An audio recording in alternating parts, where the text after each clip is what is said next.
Bangladesh university of business and technology বিইউবিটিতে অনুষ্ঠিত হলো ন্যাশনাল রোবোটিক্স চ্যাম্পিয়নশিপ 2025। বিইউবিটির ট্রিপল-ই ক্লাবের তত্ত্বাবধানে আয়োজিত প্রতিযোগিতার মাধ্যমে তরুণ প্রযুক্তিবিদ ও উদ্ভাবকদের দক্ষতা বিকাশের এক অনন্য সুযোগ সৃষ্টি হয়। প্রতিযোগিতা অংশগ্রহণকারীরা তাদের রোবোটিক্স প্রকল্প উপস্থাপন করেন। এতে দেশের বিভিন্ন সরকারি ও বেসরকারি বিশ্ববিদ্যালয়ের 1200-এর বেশি শিক্ষার্থী অংশ নেন। এবারের আসরে 4টি শাখায় প্রতিযোগিতা হয়। এর মধ্যে ছিল সকার, ড্রোন রেসিং, ব্যাটল বট ও প্রকল্প প্রদর্শন। প্রতিযোগিতার মিডিয়া পার্টনার সময় মিডিয়া লিমিটেড।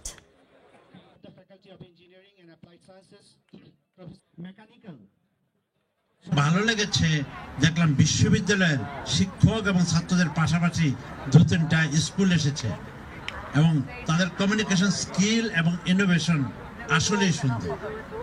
আমি অভিভূত। আমাদের তরফ থেকে যদি কোনো লিমিটেশন থাকে এই ইভেন্টটি হোস্ট করার জন্য, as a vice chancellor, please accept my apology. I can promise if you bring this kind of event in the future at BUBT, we would try better.